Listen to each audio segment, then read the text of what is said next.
Good morning, welcome back. It is Monday. Hope you're having a great start of your week. Hope you had a great weekend.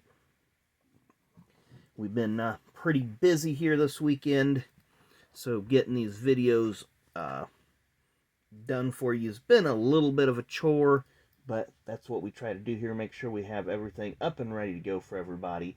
This is our final installment of the NASCAR diecast flea market finds from the Indiana State Fairgrounds and the Greater Indiana Garage Sale. So like I said, this is the last of the 15 cars that I have. I don't know how many total that I ended up purchasing that day. Well over 100 164 scales. So it was super crazy, all the stuff we were able to find that day. So let's go ahead and get started. We're going to start with, looks like 2001 perhaps. No driver listed, but it is the Dodge Test Team. Dodge Test Team. That primered gray, the Intrepids. Thought that was pretty cool. Maybe be nice to get that signed or something, but it's an interesting piece. I always like some of these test cars. They're always interesting looking. Up next, from 1998, Racing Champions, Prime Star, the Prime Star car with Kevin LePage. We've talked about this car a lot. Went from Family Channel to Prime Star, or Family Channel to Fam TV to Prime Star to TV Guide to Family Click. They eventually ran the team out of money, but Kevin LePage there. Also from the Cup Series 1998, we have Robert Presley with Jasper Engines and Transmissions. They got the 50th anniversary logo there on the hood. Robert had some fair runs with this team over the course of a handful of years. Best finish of second at Chicagoland in 2001 behind race winner Kevin Harvick. We have from 1997 Action Platinum Series Dale Earnhardt. I did not pay anywhere near $12.99 for this car, so this is obviously at one point in somebody's shop. But that was the Wheaties car that he ran. They made the commemorative boxes for Dale for this car as well. And that was kind of the start of the... They originally just did special paint schemes for the All-Star race, because that's where that car ran. Then as time went on, they started doing it for milestones and different tracks and different promotions. And during this era, sponsors realized, hey, the fans will buy the merch. And they would, let's say that they ran the primary Goodwrench car for all the races, and then they ran that car for one race. So they're going to have t-shirts and obviously die-cast and hats and all sorts of stuff for that one race. So not only are the fans, just by running one different paint scheme for the whole year, they, maybe added 20 or 30% sales to their merch sales. So that was very impressive. So up next, not sure about the year on this one, but definitely early 2000s. Tony Stewart with the Peanuts car. You see Charlie Brown with Snoopy and Linus waiting on the Great Pumpkin there. We also have, Linus, Marcy, Sally, and Snoopy there. As again, they wait for the Great Pumpkin. If you're not familiar with the Peanuts comic strip, Great Pumpkin, fictional character within the strip that, you got to wait in a pumpkin patch at night and the Great Pumpkin will appear.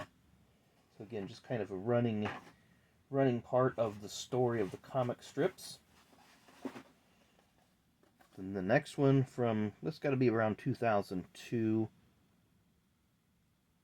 or thereabouts. It's the Dale Jr. Oreo Ritz Crackers car. Nabisco shelling out some money there with all their branding. Oreos, probably my favorite out of all these. Vanilla wafers are pretty good. Ritz Crackers are pretty decent. Cheese Nips, Fig Newton's not a fan. So, lots of different snacks for you to choose from on that car. We're going to stick with the driver here in our next one.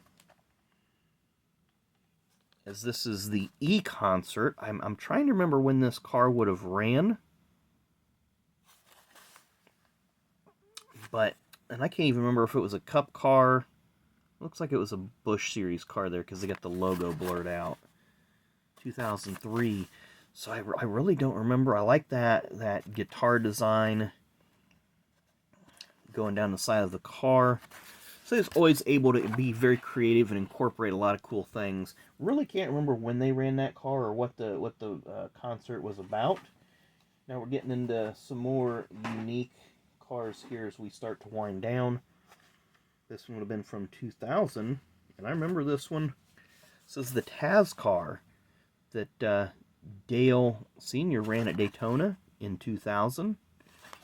There's it was apparently the Deluxe Collection. I don't know what that means.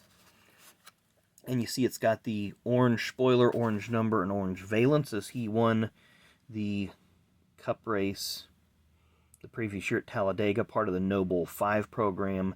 The 5 drivers that won would go to the next race and have a chance to win $1 million. The top 5 finishers in a Noble 5 race would go to the next Noble 5 race with the chance to win $1 million. I should clarify that.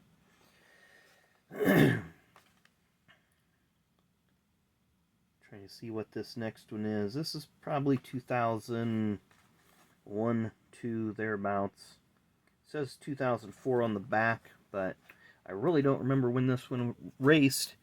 Team Realtree, Kevin Harvick with Winter Circle. I think that's just a pretty nice paint scheme there. Nicely done. It's really bright. If you've seen this in person, you almost have to wear sunglasses. It's incredibly bright, that Dayglow orange. And I always appreciate that they put the 3 there on the doorpost like they did with the real car.